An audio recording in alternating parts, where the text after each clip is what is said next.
market is screaming right now. Rumors are flying everywhere. You've got folks shouting that silver is going to $300. Some are saying $500. Hell, some are even daring to call for 4 digits. Hearing that, your gut reaction is probably, get out of here. That's exaggerated. That's impossible. Right? But let me school you on something. In history, every single life changing change, your tax bracket supercycle looked exactly like. It's impossible right before it ripped. The moves that actually change your destiny never happen when everyone thinks the price is reasonable. They kick off exactly when everyone says, this is pure madness. That's when the curtain rises. No fluff today. Let's strip this silver trade down to the bone. We are entering a very rare historical phase.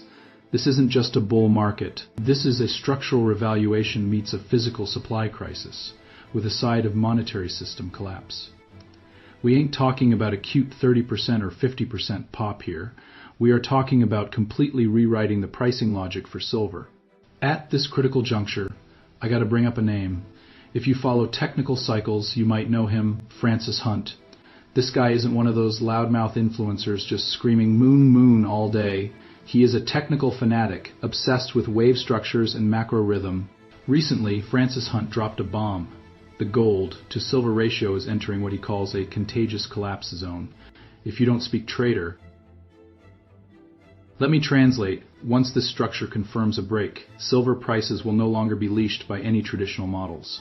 We are going to enter a state of total loss of control, driven by raw emotion and capital flows. A lot of retail guys get it wrong. They stare at the absolute price of silver all day. It drops $2. They can't sleep. It goes up $3. They want to cash out. You're missing the point. What decides the magnitude of this run isn't the price. It's the gold to silver ratio. This ratio tells you how many ounces of silver it takes to buy 1 ounce of gold. Zoom out a few thousand years. Ancient Egypt, it was 8 to 12. Middle Ages, 12 to 15. Even in modern times, it usually floated between 30 and 60. But here's the kicker. For the last few decades, this ratio has been manipulated, pinned at 80, 90, even spiking over 120 in the grand scope of history. That is perverted. It is extreme. It means silver has been suppressed to the absolute bottom of the barrel relative to gold.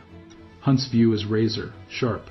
This artificially high ratio wasn't natural. It was the financialization era. Wall Street holding it down through paper silver derivatives and inventory management. But the bottom line of that game is, you eventually have to deliver the metal. And that game is over because the premise of plenty of physical inventory is disintegrating.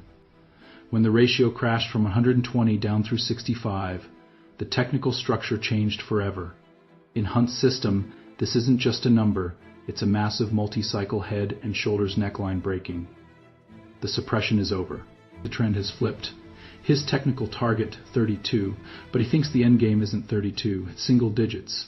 Get your calculators out, folks. This math will make your scalp tingle if gold hits $3,000 and the ratio drops to 9. Silver is $333 ***. If gold hits $4,000 and the ratio drops to 8, silver is $500 ***. And that's not even accounting for the dollar purchasing power going down the toilet. Why is this time different? I know, you've heard the cry wolf story before. You're immune to the hype. But the difference this time can be summed up in one sentence. This isn't just financial speculation. The physical supply system is breaking. Here's a piece of cold knowledge even veteran traders miss. 60 to 70% of global silver is not mined from silver mines. It's a byproduct. It's what you get when you dig for copper, lead, zinc, or gold. What does that mean? It creates a deadly situation. Even if silver prices explode, miners cannot quickly ramp up production. Giants like BHP or Rio Tinto plan their digs based on copper and zinc prices. They aren't going to dig more copper ore just to get a little extra silver. It doesn't make economic sense. In economics, we call this extremely low price elasticity of supply. And the demand side, that's a tidal wave. Solar panels, EVs, smart devices, missiles, data centers, 5G stations, modern civilization basically runs on silver's conductivity. And the killer blow, solid-state batteries. If Samsung or Toyota starts mass commercialization of this next-gen tech, the battery sector alone could eat up the entire annual global production of silver. That's before you even build a single solar panel or iPhone. It's a deadlock. Even if every mine on Earth runs 24/7, a physical shortage is baked in. When you have something that is both industrial blood and monetary metal, and you hit a supply wall, there is only one way to adjust: violent upside pricing. Price it until you can't afford it. Price it until demand is destroyed. So, how do you actually make money in this violence? Francis Hunt hammers home one concept, the parabolic law. This is anti-human nature. It tells us that in any true asset bubble or supercycle, over 50%, hell, maybe 80%, of the profits aren't made in the slow grind up. They are made in the final, shortest window of time. The last few weeks, maybe the last few days. This means if you hold for 5 years, watch it chop around and then sell early because of panic, or thinking that is enough profit right before the madness starts, you are handing the juiciest cut of the meat to someone else. That is the classic retail mistake. You have diamond hands for losses, but paper hands for profits. When price hits your logical target, your brain will say, sell, this is irrational. But Mr. Market doesn't give a damn about logic. He runs on emotion. In the parabolic phase, the logic isn't value. It is, I must buy this now at any price, or I will be left behind forever. The true top is never calculated by math. It's pushed there by the sheer terror of missing out. Hunt warns that when silver enters the loss of control phase, you will feel a pressure you've never felt before. Silver at $300. You think it is expensive. Silver at $500. You think it is a bubble. Silver at $800. You think the world is ending tomorrow, but the market will slap you in the face and keep ripping higher until every single short seller is carried out on a stretcher. Here's a fun indicator for you when you see the New York Times, CNN, and the television at your local 7-Eleven talking about the silver boom every day. When your cousin who has never traded a stock in his life asks you, hey, should I buy silver? That is usually the end of the bull run. So the key is, can you spot the setup now? Can you sit tight on the bus while everyone else is still shouting, is this a scam? I know the biggest demon in your head right now. It's one question, is it too late? That question exposes a typical retail mindset. Everyone wants a safe price. You want the market to gently pull back to where it was 2 years ago, let you on board, and then go up. Wake up. Real trend moves never give you a comfortable entry. If you look at the monthly chart, this is a runaway freight train. It won't give you a deep discount. But if you zoom into the daily or 4-hour chart, sure, price drops because of noise, profit taking, the Fed talking smack, liquidity drying up. To the pros, as long as the macro structure is intact and the gold fee-silver ratio is crashing, those pullbacks aren't danger signals. They are gifts from the gods. They are your last chance to punch your ticket. Most people die of hesitation. At $30, it's too expensive. I'll wait for $25. At $50, it rose too fast. I'm scared to chase. At $80, surely it's going to crash. Then at $150, watching everyone else get rich, they lose their minds, go all in, and buy the exact top. The hard part isn't the technical analysis, it's the psychological warfare. Francis Hunt puts it bluntly. You want to participate in a historic move, you have to accept the fact that you must force yourself to buy when it feels uncomfortable. Uncertain and scary. That is the unbridgeable gap between professional money and retail money. Can you hold onto the trend like a pit bull when the pressure is crushing you? When Hunt said, at that stage, I don't know what the dollar even means. That is the most terrifying line in the script. Silver's explosion isn't an isolated event. It is a mirror reflecting the collapse of the entire fiat currency system.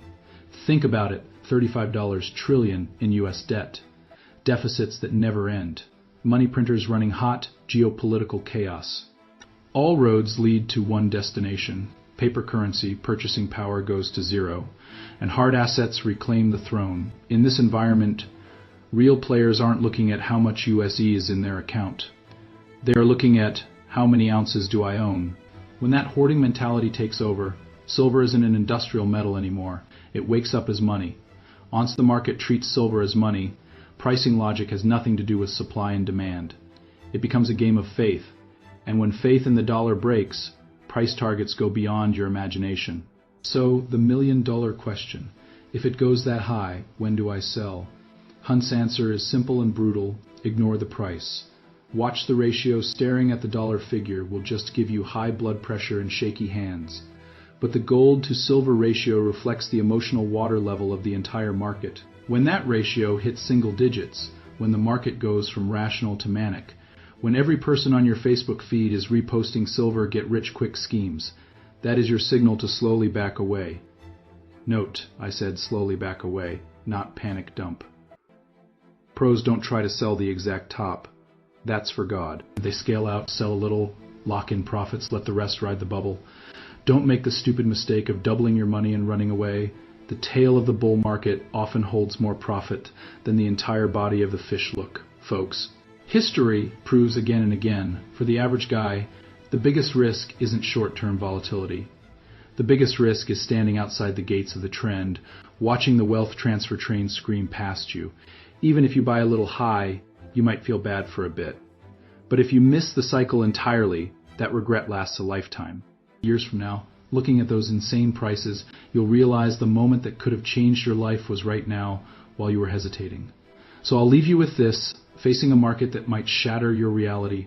Are you on the bus or are you watching from the sidewalk? Are you here for the long haul or just trying to scalp lunch money? Where do you think this madness ends? Don't keep it to yourself. Drop your real thoughts in the comments. Let's debate. Let's replay the tape. No hindsight trading here, just real logic. If you don't want to look back and regret, every decision you make right now matters. I'll see you in the next one. Don't be late.